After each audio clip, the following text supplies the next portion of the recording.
Today on One Song, we're going to be telling you a story. It's a story about rhythms and remixes. It's about interpolations and sampling. In other words, it's about musical reuse and borrowing. It's also a story about a song that became huge. I'm talking instantly recognizable. It's been in movies, commercials, It's been in video games, and it's one of the most sampled reggae songs ever.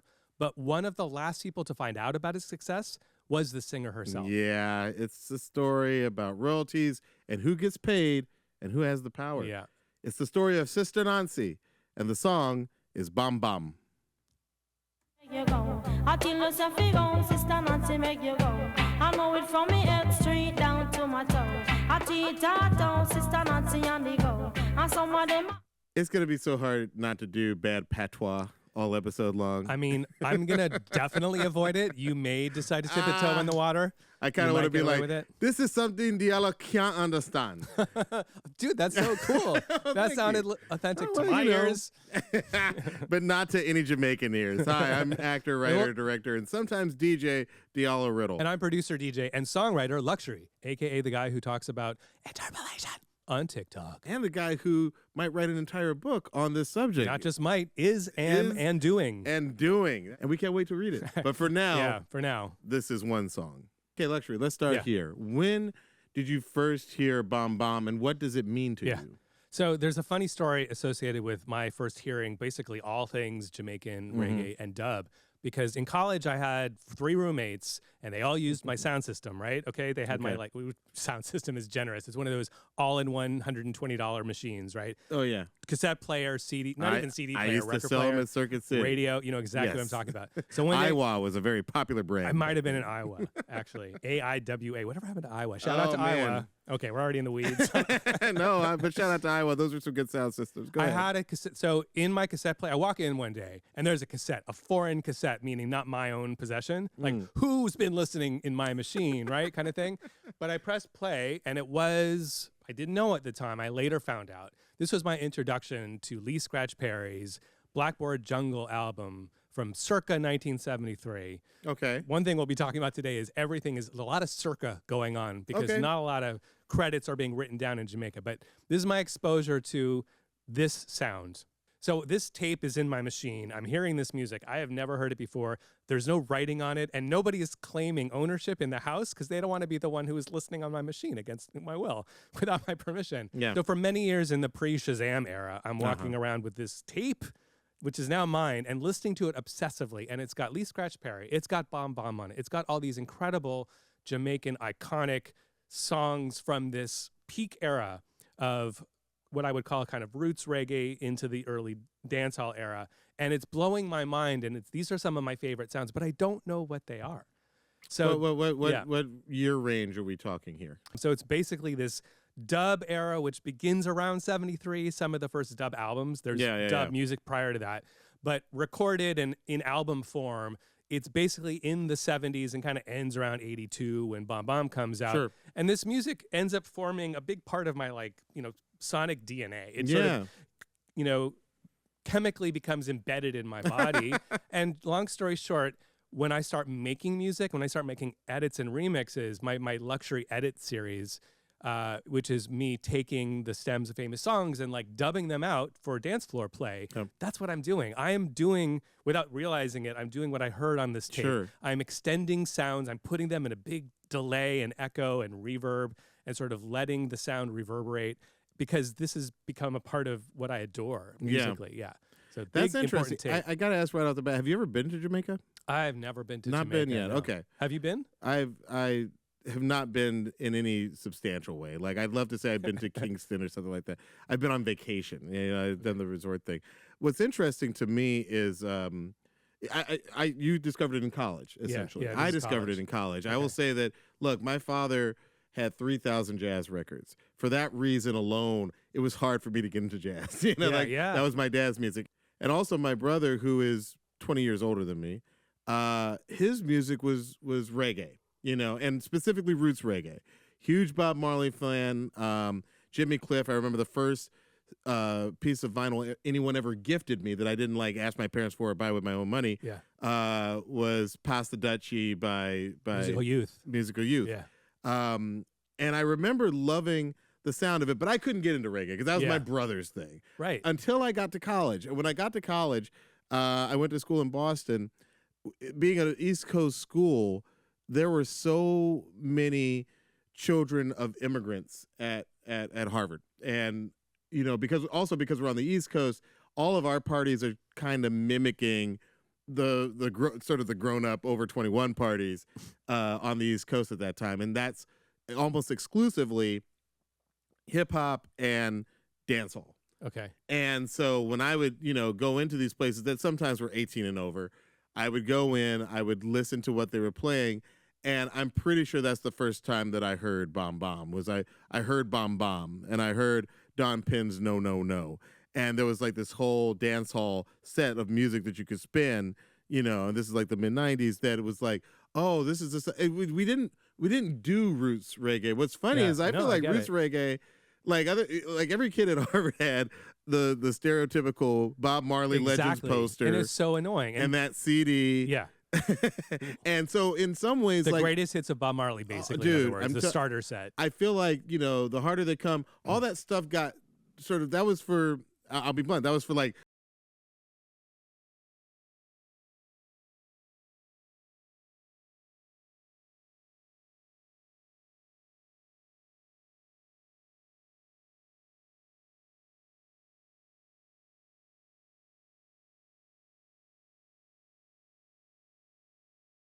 Toots original, but we'll get into that.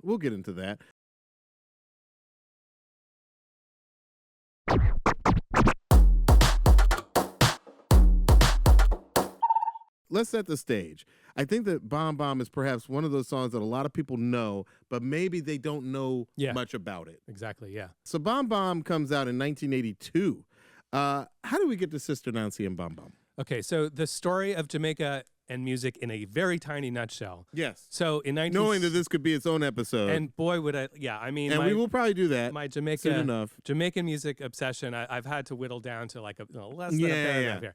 But basically in 1962, Jamaica is independent of England, and the beginning of the Renaissance, the creative Renaissance of Jamaican music begins with ska, which then leads to rocksteady, which is 1966. Yeah. And then in 68, we get the beginning of what's called roots reggae, we were just referring to, which is the Bob Marley and the Jimmy Cliff we've all heard of. But there's also when you're DJing a party and someone over 50 comes up to you like, oh, can you play some reggae? Yeah. That's usually the reggae they're talking about. They're usually talking about One Love or something like that, right? Jamming. Could you be loved? That's what they want to hear. But go ahead. Which is a very fantastic music, right? But very different from what's actually happening on the island. Let's talk. That's an Americanized version. Yes, that's its own story. We'll do a Bob Marley. I've been traumatized by people making requests for. Sometimes they say ask for reggae, which I just can't even. I have to say, I think I have too. I think I had a similar experience where the whole like Bob Marley poster on the wall thing like made me a little bit less like interested in all of reggae, which is unfair because it really is just it's not fair.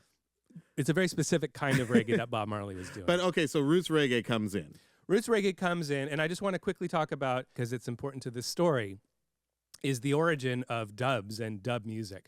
In a nutshell, there's an possibly apocryphal story, but I've heard it and read it across many books, where there's a guy called Ruddy Rudwood who's doing a dub, meaning he's running a copy for a DJ to play as an exclusive at the next giant party, which is a sound system sometimes called at the dance hall. This is in Jamaica, giant open air party.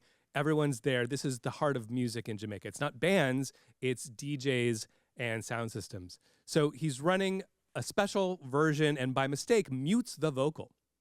And according to the story, Bunny Lee or possibly Ruddy Rudwood is like, that's amazing, do that again. Actually, just keep it that way. And then when they go to the club that night and they play the instrumental of a popular song that people are used to with vocals, the crowd goes bananas. They're like, that's something I've heard before, but this is slightly different. And that tiny little insight. The usual combination for a hit. Oh, this sounds vaguely familiar, but it's a little different. Right. And that tiny little distinction we now know to be the core of so much about remixing and musical reuse across all the genres. But it begins here in Jamaica by this accident in the late 60s. And we have this new thing called versioning, where when you buy a song, you start to get used to the flip side of it not being a second song, But being just an instrumental or a version, sometimes a dub, which is when they started getting creative with how they would bring in the vocal and take it out again. That's right, adding some effects. King Tubby comes into the mix. King Tubby. Again, an entire episode can be devoted to this. I'm just laying the groundwork for the idea of there being multiple versions and instrumental multiple versions. And a lot of creativity begins to come with, wow, once you take the vocal off, you can do an awful lot with this music. So this is an insight that comes from Jamaica in the late 60s we take for granted for all things sampling and remixing in the culture to this day. But it really comes out of this wonderful happy accident. Dude, this is so fascinating. So you're basically saying that by a happy accident, this guy basically handed a plate over that had a version with vocals and then a version that's the complete instrumental with no vocals, or maybe like some vocal remnants, but basically no vocals, and then people just went to town. People went to town. Yeah, they loved the audience, the crowd, the dancers asked for them to, they wanted to hear it again, so they did a rewind. Yeah. And they heard it, you know, a bunch, it was played, it was the hit tune of the night. I love that. Yeah, and then you can play it right into the original. Go ahead. And this is just so I can be clear, timeline wise, this is the late 70s we're talking about here. We're talking late 60s into early 70s. Oh, okay, late 60s, early 70s. Awesome. Can you play us something that is an example of an early version? So there's possibly one of the most famous dub songs. It's called King Tubby Meets Rockers Uptown. I'm going to play for that for you in a moment. But first, I'm going to play the song where it came from, because it's actually a dub version of just a song. So the original song is called Baby I Love You So. It's by Jacob Miller, and here it is. Baby, I'll be slaving every day. Not a day I play. Love will come my way. So, do you recognize this song, by the way? I do. I used to spin this at the end of my set when I used to DJ at Soho House in New York. Nice choice. This was a good song to play around 2:15 as they're cleaning up the cups. Absolutely. Yeah. So now let's hear what happened when that instrumental track is transformed with the addition of some vocal fragments that are kept. And King Tubby, who's one of the master earliest remixers of all time, is responsible for making choices here of what to bring in, what to take out. And you'll hear how that same instrumental track with a little vocal was transformed into this. This is King Tubby Meets Rockers Uptown.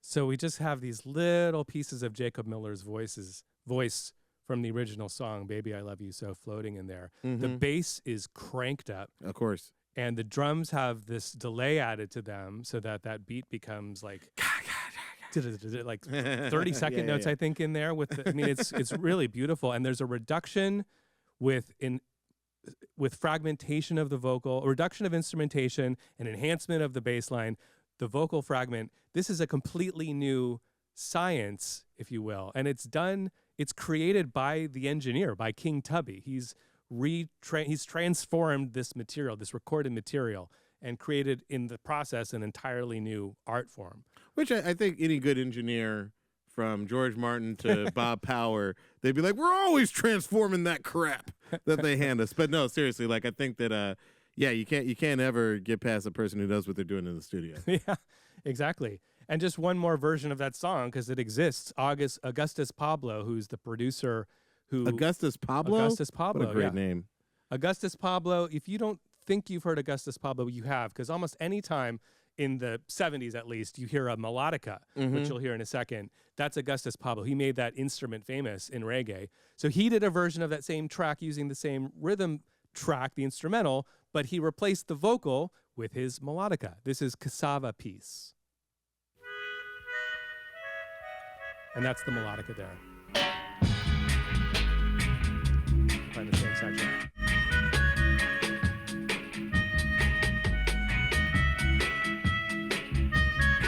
So he's coming up with a whole new melody.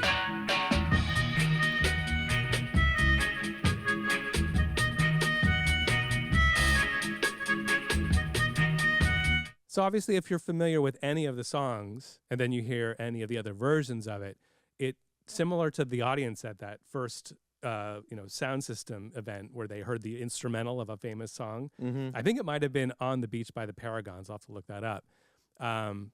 But you have this sense of familiarity, but a sense of something new, and it's exciting. It extends the connection you have with the material, with the music.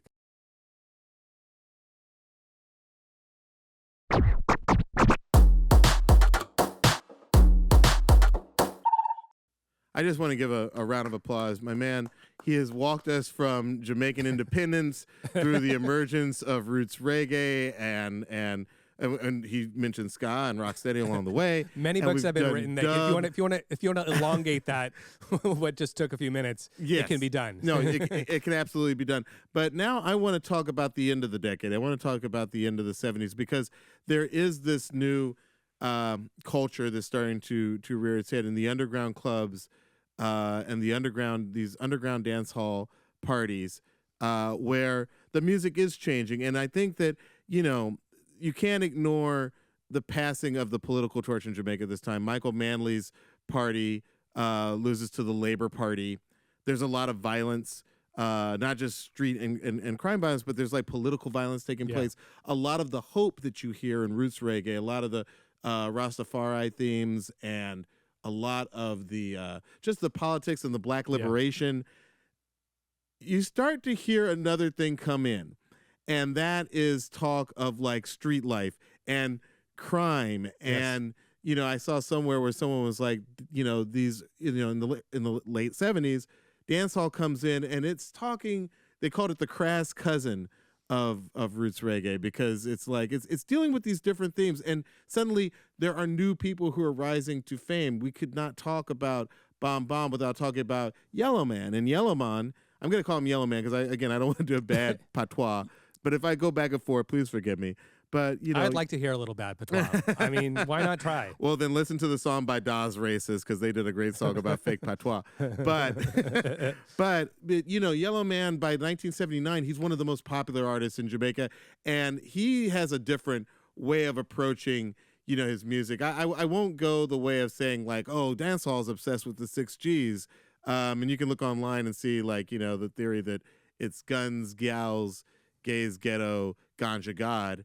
We're not going there because I think that there are a lot of early dancehall songs that don't deal at all with guns, and I've actually heard Sister Nancy say she considers Bam Bam to be a very positive song. Yeah. But there is a new culture coming in. Yeah. There's a new culture coming in the late 70s. So by 1980, you've had political change. You have a young generation coming in doing a different take on the music of the previous decade. Yellowman releases his first album in 1982, Mr. Yellowman, and that that artist and his music is going to have an influence on one of the first female, you'd have to call her a female DJ, in this genre, right? Miss Sister Nancy. So we should make this clarification because in Jamaica, the DJ is called the selector. The DJ is basically the MC in Jamaican culture. And by the way, growing up, I was always confused by that because you would see things like DJ Kool Herc, but you're like, but Kool Herc used to do a lot of rapping, and what's going on and Coke LaRock, sometimes would be listed as DJ, but like. Coke LaRock was like, no, I'm an MC, I'm a master of ceremony. Right. So we want to get our terms straight. When we say DJ in the Jamaican sense, we're actually talking about someone who does a lot of chatting and toasting. Literally the selector has the records and selects the records. We call them the DJ, but they call them the selector. But they use the word DJ to mean the person up front with the mic toasting. The disc jockey. It kind of makes a lot of sense. Right. Because if you think about a radio disc jockey, it comes from that's radio the person who's talking over music. Right. It comes from radio disc jockey. The Jamaicans got it right. They got it right. But in the song, Sister Nancy says, MC is my ambition. So there's a lot to be. So there's a lot of fluid in between back and forth. Yeah. By the way, shout out to the kids in the Bronx who took that Jamaican culture, put it with James Brown Records, and helped us come up with hip hop. We'll probably have some time to talk about that too. Oh, absolutely. And using fragments samples and breakbeats as opposed to the entire record, which is what's going on here. That's Absolutely. why rhythms, that's what you call the instrumental or the dub. These are all rhythms. The reuse of the rhythm is the entire instrumental track. That's a big part of why this is so different from the sampling and interpolation conversations we Absolutely. like to have. Yeah. So let's get into the story of Sister Nancy and Bomb Bomb Luxury. Where do you want to start? So I want to quickly give a shout out, by the way, this really wonderful book by Larissa Kingston Mann. It's called Rude Citizenship, Jamaican Popular Music, Copyright and the Reverberations of Colonial Power. I read this book, came out last year. I read this book. That was all the title. That's the entire title. That sounds like one of those Andre Flute song titles, but go ahead. It is definitely an academic work, but it also, from my perspective as someone who loves reggae and dub and Jamaican music, she talks about the intersectionality of making music, politics, and money and power and copyright. Because I won't get into it now. This is its own thing. We are going to talk a little bit actually later in this episode. We're going to talk about copyright. We're going to talk about copyright. We're going to talk about ownership. And we're going to talk about when you're a musician, how little power you have. Yes. But part of what I want to talk about comes from this book. It's from the epigraph, the beginning of the book. Yeah. She tells this great anecdote, which I think tells the story of rhythms in Jamaican music and creativity in a perfectly succinct way. So I'm just going to paraphrase from this introduction. In 2009 in Kingston, there's this sort of American Idol type competition. And the three contestants go up there, they do their thing. And one of the judges, whose name is a Jamaican producer called Skata, is referring to something he just heard. And he's saying, I won't do the patois. Do you want to do the patois on this one? I'm not going to do the patois. So he says, that rhythm, it lame. I wish he had used a more original rhythm, not one that they make themselves. The one more established rhythm that had been tested. Not this amateurish thing, one that has passed the test of being played out. This is the opposite. He uses the word original the opposite way that we would use the word original here. He doesn't use it to mean he wants to hear something he's never heard before. He uses it to mean something he has heard before. Because framing in Jamaica for what is creative and what is original is something that has been tried and true, and the crowd loves it already, and you're putting a flip on it. They're not taking the down presser's definition of anything. What's the downpresser's definition? I don't know this. That's, because the Rastafarians believe that you shouldn't call them oppressors because it sounds so much like oppress. Oh, wow. So they're trying to trick you, so you call them downpressers. I love that. That's what happens when your brother's a Rastafarian. You learn these things. Shout out to Anthony Riddle. I know that he listens to the show, and I hope to get no facts wrong because I will never hear the end of it.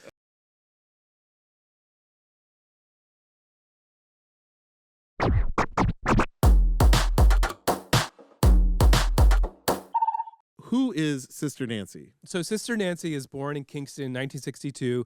Her father's a pastor, their house is a church, and there are 15 siblings. There's 15. 15 siblings. They were the Wayanses. So they're the Wayanses of Jamaica. And importantly, her older brother is Brigadier Jerry, who's already an established artist in his own right. Okay. So Sister Nancy, when she's like in her teens, is being like not dragged, but like gets to go with her older brother to the sound systems, to the dance halls, and watch him in action. And she's in awe of him, and they have a really close connection. And he really brings her into this world because it is not a very female-friendly world. No, that's the whole point. Yeah. I mean, one of the things that makes Sister Nancy an important figure in this music is that there are not a lot of women. No. And in a way, that's what the song Bomb Bomb is about. Yeah. I mean, in reggae in Jamaica, you do have in the history, I mean, Millie Small's My Boy Lollipop, bum bum bum. That's literally from 1964, one of the biggest reggae, ska songs of all time. It puts Island Records on the map. But between her and then a handful of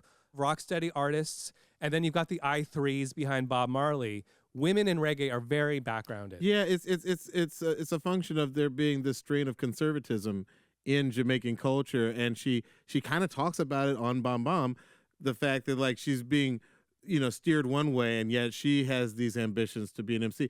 I want to take a second and just point out that this is a remake, essentially, of a Toots and Maytall track, but I gotta believe that she changed a good number of lyrics. Tell me about how Sister Nancy recorded her version of Bomb Bomb. Okay, let's talk about Bomb Bomb. So it's 1981. She's got 9 songs written for a full album, and Winston Riley, the producer, says, "We need one more. Can you give me one more?"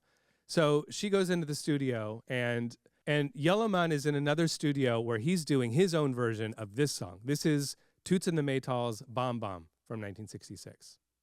I am the man who fights for the right, not for the wrong.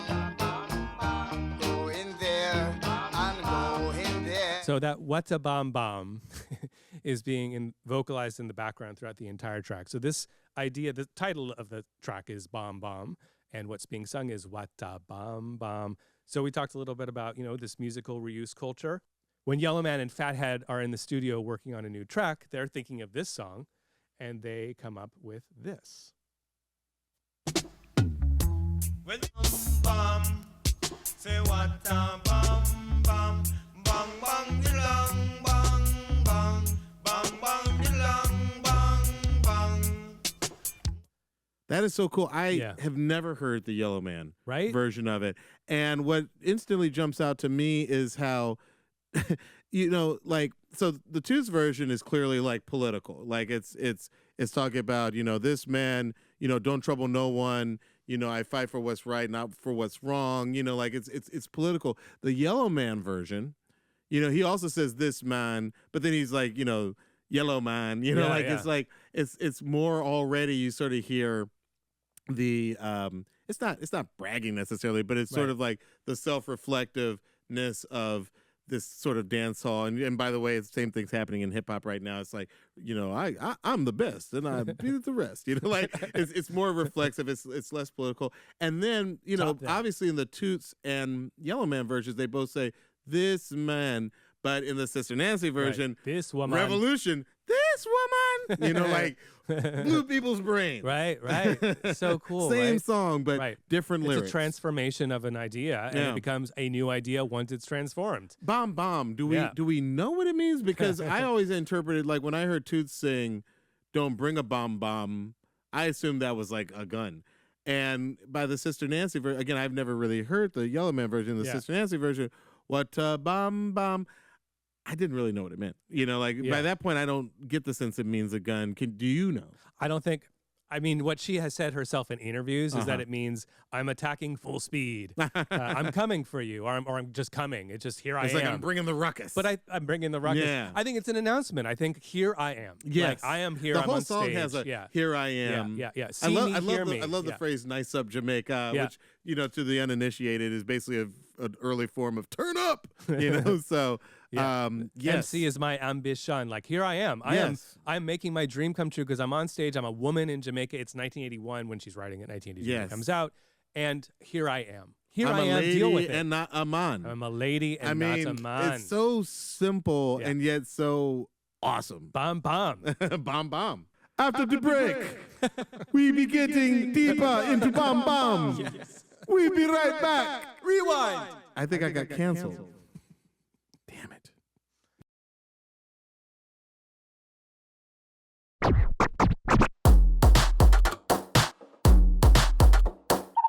Welcome back to One Song. So you have Sister Nancy's isolated vocals. Can we hear them? Yeah, let's listen to some Sister Nancy Bomb Bomb a cappella. This woman never trouble no one. I'm a lady, I'm not a man. MC is my ambition. I come free nice up Jamaican. So bam bam. Tawata bam bam. Such a sweet vocal. Such you know a sweet vocal, yeah. How old is she when she records this? She's, I think, 19 when she records it. Comes out, she records it in 81. It comes out in 82. Yeah, and she was born in 62. So yeah, that's pretty sweet. And that's obviously cool. the effect that you're hearing on there, you were just messing around with that in the room, right? For the mid-roll announcement. And what's interesting when I was hearing you do it, I was reminded of the fact that is always exciting to put a vocal with a slight delay on it. It just always sounds cool. It does. And early stories. It's the reason why everybody likes to sing in the shower, really, because it's like bouncing off the walls. But that specific bomb, bomb, bomb. And in the stories of early Jamaican toasting, and the first time like U-Roy gets on the mic, and then these are the earliest, and Count Machuki in the 50s who we were talking about. Yeah. This idea of jumping on a mic at a party with records playing to hype up a crowd. And what you do is you take the mic and you just add that tiny little effect of delay. Absolutely. It sounds like outer space. It's exciting. It is outer space. And it's still exciting in 2023 hearing you do it just now. Listen, that's just how it works. As a DJ, there was nothing, because when you're first starting off as a DJ, especially before we had laptops to beat match all of our songs. Like you're always like cataloging in your brain, okay, this song definitely blends with that song. This song definitely blends with that song. And Bomb Bomb and No No No by Don Penn, that was one of the first combinations where I learned that they were literally within 1 BPM of each other. And as a DJ, there's really nothing easier than mixing a song that starts off like this.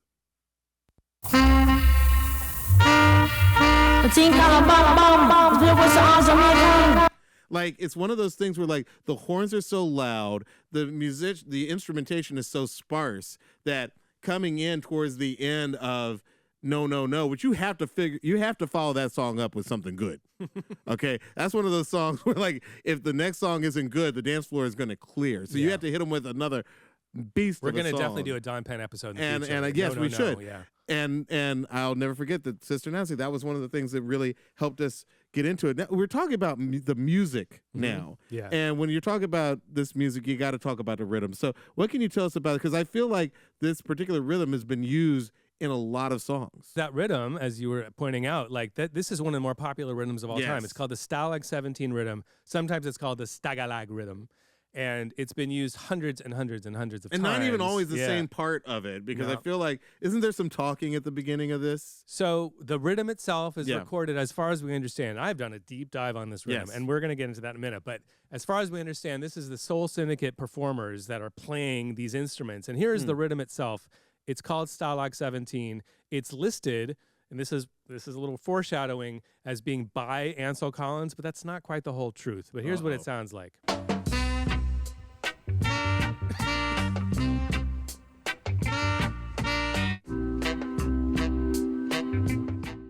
There's a lot to talk about there. Yes. And not the least of which is that you're hearing an organ in the background, just a solid chord, a seventh chord.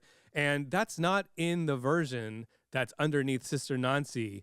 In that rhythm, in that particular rhythm. You don't hear that. That's already been muted out because somebody at the controls, and I'm not sure who, I wasn't able to find out. It might have been King Tubby, might not have been. King Tubby has a remix, but it's not quite the same.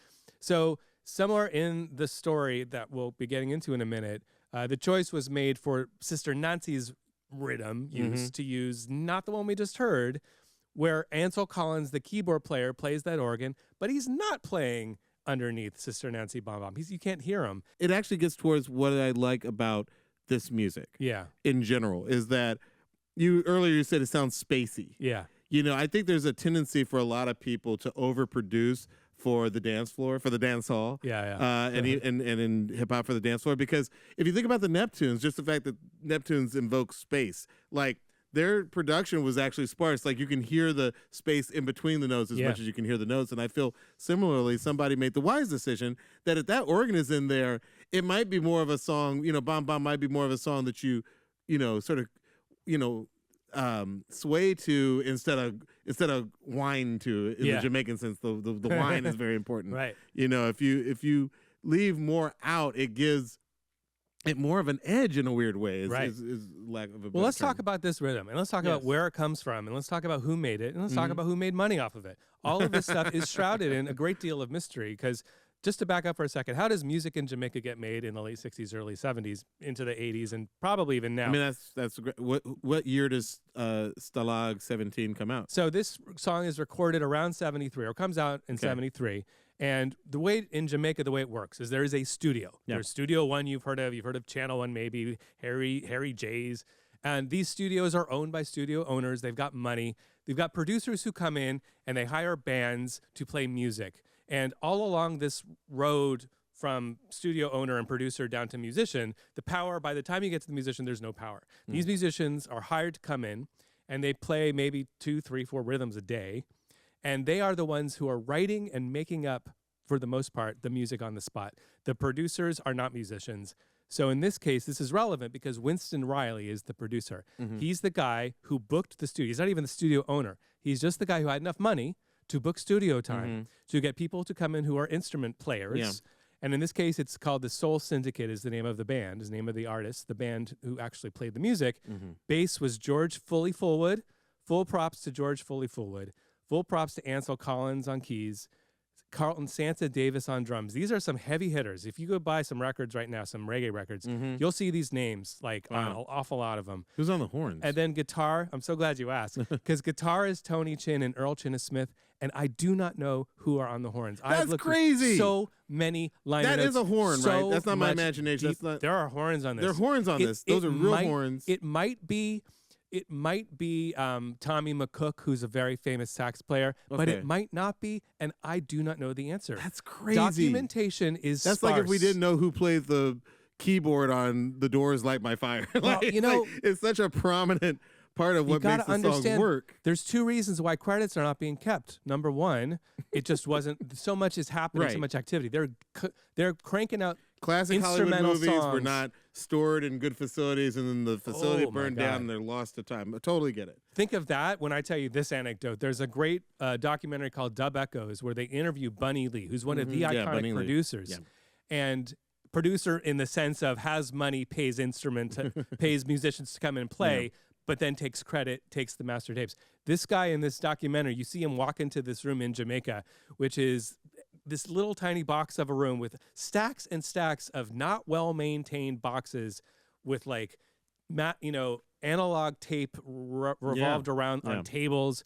There is no real organizational principle in sight here, and there's no real care and maintenance for the actual items. These are the master tapes of famous Jamaican songs, and they're just like in stacks in a room with maybe an air conditioner in it. Wow. So when you see this, you're like, this is millions and by the way, billions of they're dollars. placed near the stack of matchboxes and Yeah, gas there's and someone gasoline. smoking a cigar over Because there. there's no other place to put that stuff except next to these priceless artistic. It's like a gems. Bugs Bunny cartoon of like danger and fraud. Yeah, they're at the Acme factory. It's the Acme factory. So to your point, like the care and maintenance of all of this stuff is not very strong. Yeah. And this is billions of dollars worth of music.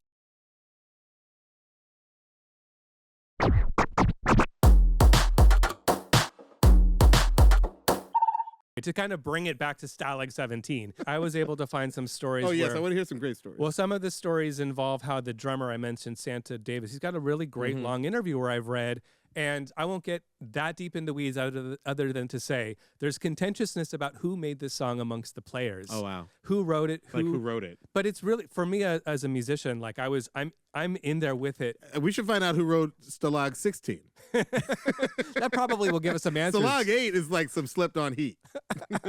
That'll give us some insight into Stalag 17. I know. hadn't thought about Just that. listen- It's sequentially just listen speaking. to who else made songs that sound like this. Right. But he's talking about that moment where a guitar player, a bass player, and a drummer are in a room and a keyboard player, and the money guy says, "Make me a tune." And what happens is sometimes the keyboard player just starts playing da da, and the way the story goes is Ansel Collins, the keyboard player, seems to be saying, "Hey, I kind of got us started," and then I kind of nodded at Fully Fullwood over there, and he starts playing doom doom. Do do do do do doom doom doom, and then we've got Santa Davis over there thinking, because I'm sorry, who's the bass player again? it's George Fully Fullwood, and then we've got He put I mean, other than the horns, that is the most definitive. oh, that's the hook right there. Yeah, That's the iconic yeah. little thing right there, right? So I agree with you. So Ansel Collins is, by the way, also similarly unpaid, but amongst the musicians all these years later who are unpaid, there's kind of fighting for scraps of recognition. And also, Ansel Collins is the one name Yeah. out of that session that I have heard of. Well, he shows up on Spotify as being the owner of Stalag 17. Why? I can't really tell you, because he uploaded it first. It's hard to say. I mean, he might have been the band leader. Amongst the band to this day, there's contentiousness Yeah. about like who wrote this. It was kind of all of us responding to each other is the main answer. Yeah, The main answer is in real time when you're a musician with eye contact and listening, you're responding and it all kind of comes together as a unit. But as soon as one guy starts to say, yeah, but I put my fingers on the keyboard first, that's when things get a little bit hot. I'm sure. I don't know Ansel Yeah, Collins. He's yeah. my dad. But I'm sure he would say that it was more than just he was the first person to start playing. Well, I will allow the people Yeah, let's not get in that of the fight. internet to kind of look for This is yourselves. one song, not one lawsuit. Because there very much is a Rashomon story Yeah, going yeah. on about No, how did that this makes song take sense. place. And when you listen to all sides of it, you start to realize, man, Before you it's- leave that studio, Yeah. musician friends, figure out who gets what. and if who only that gets- were the case. In yeah. this case, Winston Rowley wasn't even there on the day. The producer who booked studio time had his brother show up and actually, be the logistics guy. But Winston ridiculous. Riley is the man who for 32 years made every dime on Bomb Bomb. He made every penny on this song. That's unfortunate. Yeah. So that was Stalag 17. Yeah. We now know where this rhythm begins. Right. My question is Bomb Bomb, is she just singing over their track, or does she have her own musicians in the studio? Yeah. No, she's singing literally over the rhythm. She's just got headphones on and they push play. Yeah. Or they spin the record probably. Wow. Or they've got the master tapes in this case, I should say. But whatever it is, They have to, because they have to be able to mute the organ, right? So that was part of the mystery we were just talking about a moment ago. That King Tubby Stalag did. 17. Yeah. There is a master tape. The ownership of this master tape is probably Winston Riley, because they do have the ability, as you said, to mute the Ansel Collins horns. If you listen to Stalag 17, you'll hear an organ that is not in the Sister Nancy version. Right. You'll also hear the bass at the very top. It's EQ'd out, and then the bass comes in, do-do-don-don. Whereas in the original Stalag 17, it's just the bass line is playing the whole time. So yes, they have access to the master tape. Somebody has fiddled with it. I'm not sure if it's King Tubby. Wasn't written down, hasn't made it to the public internet at least. Yes. So the quick answer is they're using the rhythm, the existing recorded instrumental bed. Yes. She is taking, or transforming, I should say, this Toots and the Maytall line, Bomb Bomb, which has also already been interpreted by Yellowman.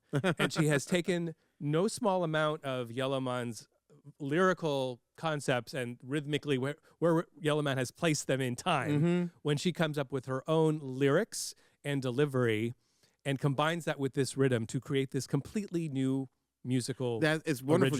She took some words from one artist. Right. It's important to say she took words from one artist. She took music from some other artists, and she put them together. And I'll add to that, and she transformed them into something completely new. Nothing is the music's not identical. Like we said, they've muted some things. Yeah. And the lyrics aren't identical because she's made them more reflective of her. That's right. And this song is the last song on her release. That's right. And it does not blow up in Jamaica. Like, this is not the story of like something that rockets to the top right off the bat. Her hit in Jamaica was 1-2, which is the name of the album that this all comes from. It wasn't until, and we're going to talk about the story of Sister Nancy's journey from this song into the next phase of her life. This is a song that took its own sweet time in gaining the exposure that it will eventually gain. And in time, like you're talking about 10 years later, it's really a long time before this song is the international hit that we think of it today. And over that time, it's exposed to more and more people. Right. And when another generation comes along that has grown up thinking, oh man, that song is great, suddenly it gets sampled so many times. Talk me through when we first start to see samples of this song appearing, and how, and let's talk about how the song's been used by other artists. Great idea. Let's do that. Let's jump into some of the great samples and interpolations of Bomb Bomb by Sister Nancy. Some of our personal favorites, because there are literally hundreds of them. Some of them I bet I know, and some of them I bet you're going to surprise me. All right, well, let's start with this one, and let's see if you know it, and then I'll tell you what it is. But I'll bet you know it. This one, we're going to start with actually an interpolation. Yeah. When it's all done, did you really gain fun? What you done, it's so silly. How come you just lost? Now don't you understand, man, universal law? By the way, that's not even the only. Yes, fantastic use of the sample. That's I also Lauryn like when Hill, she says, Lost Ones. Yeah, when she says, "L been this way since creation." Yes, you know, another like that's a callback. That's a reference. That's an homage. That's a love letter to Sister Nancy. Yeah. I mean, like, my own opinion. Don't come at me in the comments. "Lost Ones" is kind of my favorite Lauryn Hill song of all time. Wow. It's the first song on Miseducation, but like, from the second I put that record on, like, I was like, you got to realize. Wyclef had come out with the Carnival. That album was big at the time. Like, we were like, yo, Wyclef killed it. And then she drops this nuclear bomb. Yes, Miseducation. And all of a sudden, it's just like, wow, the Miseducation of Lauryn. Like, even the cover, everything about it iconic. Love Lost Ones. That's a great use of the sample. Shout out to anyone in America right now waiting for her to come on stage. You know, it's some venue somewhere. You're listening to the podcast while you're waiting for her to join. It could be a while. Could be a while, but she'll get there eventually. What's another song that uses this as a sample? Okay, and now by the way, we go into this knowing there are hundreds, but we're just playing some. This is Jay-Z with Damian Marley, Bomb. Total f***ing opposite. opposite. Stuff $1 million in a sock drawer. That's a war chest in case you need your chest knocked off. Y'all be talking crazy under them IG pictures. So when you get the hell, you tell them Blanco sent you. Can I just say, I love a sample where, like, you know, for the lack of a better term, you really up the sample. Yeah, you know what I mean? Like, it's coming from it's like someone it's sped up, it's chopped up, right? It's there's shredded. so many different, it's shredded. Like hitting you from every corner. Yeah. It's really transformed, and yet you hear the essence of the original. You know what that is. Now, that said, again, I don't really hear too much of the bass line in that one, but I definitely hear the horns. I wonder if the horns are the signature part of the song, and we don't even know who You know what? Maybe I honestly would love for this episode for someone to, like, who knows it could the be our answer Sugarman. to that. It could be our Searching for Sugarman. Isn't that the name of the documentary? Yeah. I have put hours into research on this. I'm really proud of some of the things I dug up that were pretty in some dark recesses of the internet, some information I found, but I do not know. You don't even want to know where I found that fact. Let me really tell you, dark the stuff. FBI is on to me. The horns, it could.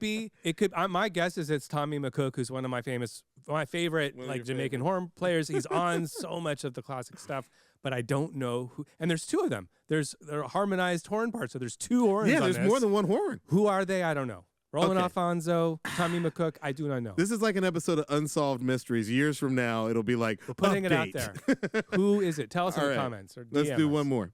This is from Homecoming, the live version of Hold Up by Beyonce. I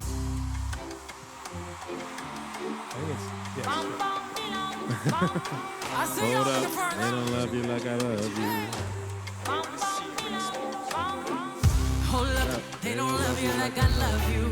Slow down, they don't love you like I love you. Oh yeah, pause it. I know what you're going to say. You know what I'm going to say. Yes, you know exactly this is a sample of Bam Bam, but this is also, we believe, an interpolation of Maps by the Yeah Yeah Yeahs. Absolutely is, and it's got a sample of Andy Williams in the background. So Beyonce is absolutely doing what Sister Nancy is doing, the same transformation, the same reuse, the same homage, the same new thing out of old things. Of her favorite songs. That's right. I think that Beyonce and you and me, we have the same playlist. I think that we could be soulmates. So Beyonce, if you should happen to be listening to this. And I'm a Virgo. You know, reach out. Yes, he is a Virgo. I'm a Cancer. One of us got to get along with you, right? Virgos get along with each other? I think Virgos get along with Cancers. I don't know how many Virgo friends I actually have, but I feel like I'd be friends with Beyonce.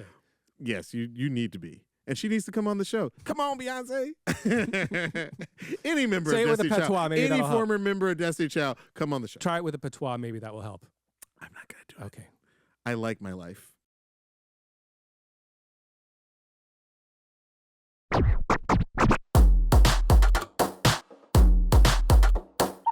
You would think that Sister Nancy would be like Elon Musk, just rolling in the dough, buying social media companies.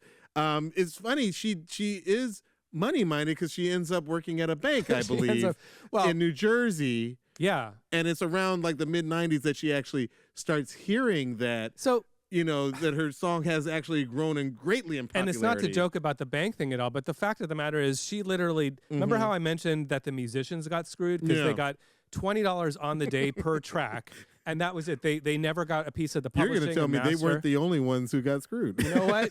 You're on to me. You're on to me. Sister Nancy didn't even get the $20. She what? She did not even get the $20. She didn't get paid at all. That's insane. For recording Bam Bam.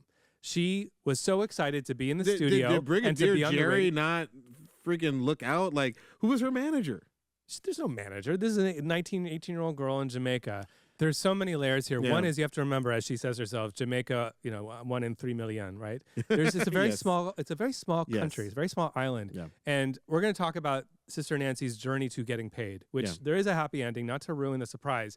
But the good news is she goes from being completely screwed over to, and in the middle, we have this moment where she is trying to meet up with Winston Riley and trying to get paid. And part of why I'm bringing this up is because there is this aspect of friendship. There is this aspect of we all grew up together. Yeah. We all knew each other. Why are we going to paper Why do we have to paper it? Yeah. And there's this discomfort you have when a friend screws you over. I mean, this happens in life. When someone you know screws you over, to bring that up is like, this could significantly change things forever. And that's why here at One Song, we paper everything. We paper everything. I've actually kept a receipt of every lunch we've ever done. So I know that I'm actually up about $30. I think I owe you about $30 around now.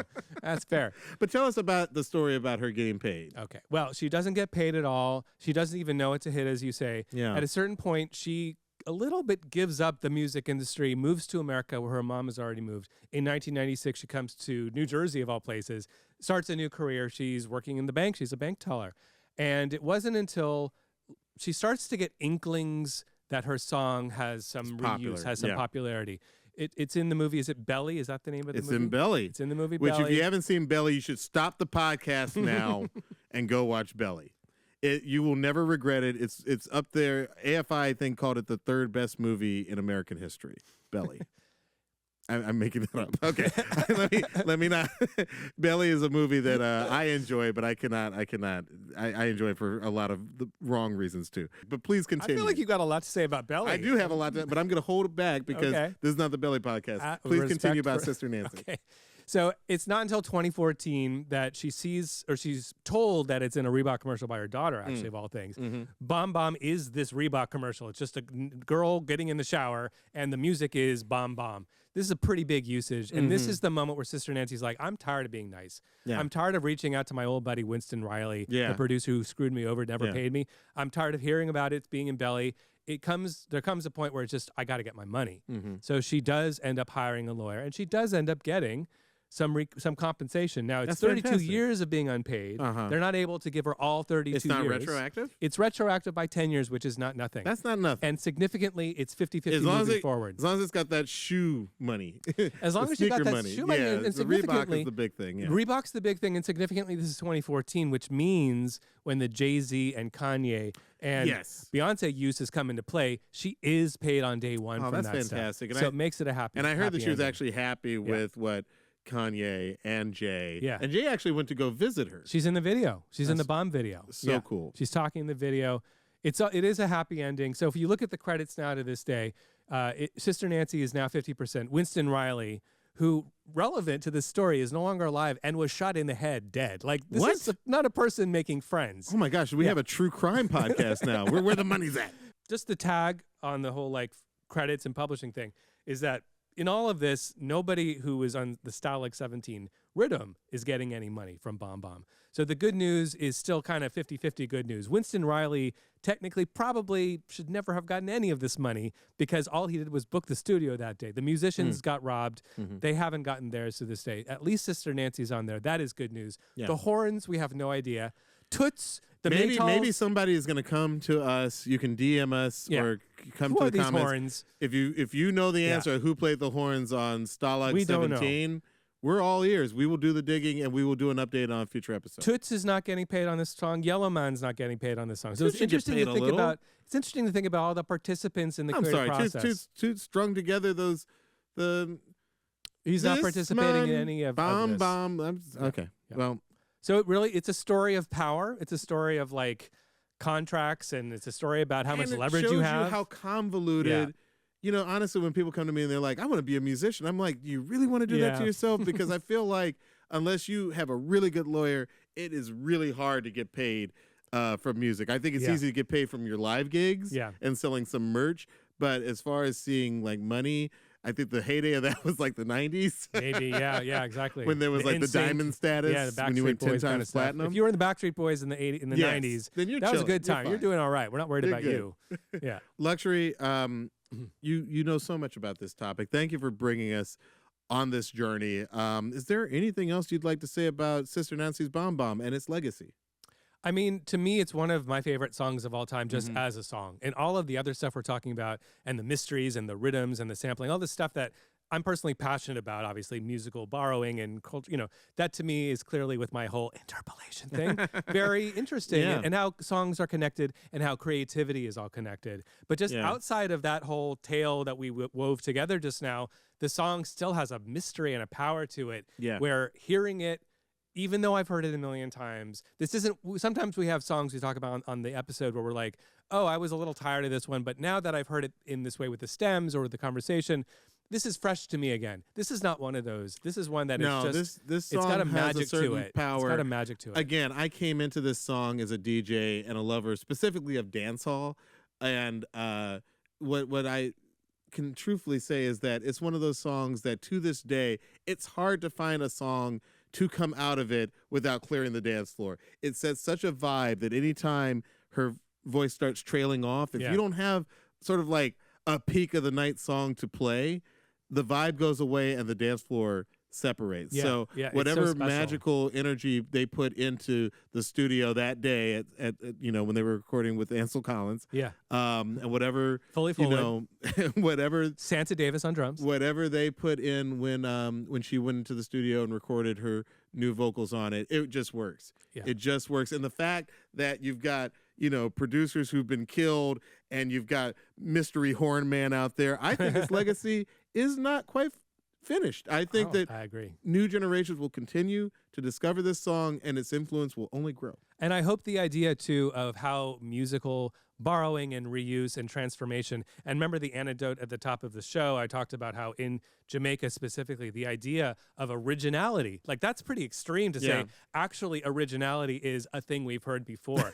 I think that's so powerful, and I'm really passionate about this as a concept because as a musician myself and a fan of music, time and time again, I'm aware firsthand that musicianship and originality and creativity is not that something completely didn't exist before and you completely came up with a whole no, it's how do you take things that are in the world, the 12 notes, how do you take the usually there's about 4 significantly frequently reused chords, the 1, 4, 5, maybe the 6.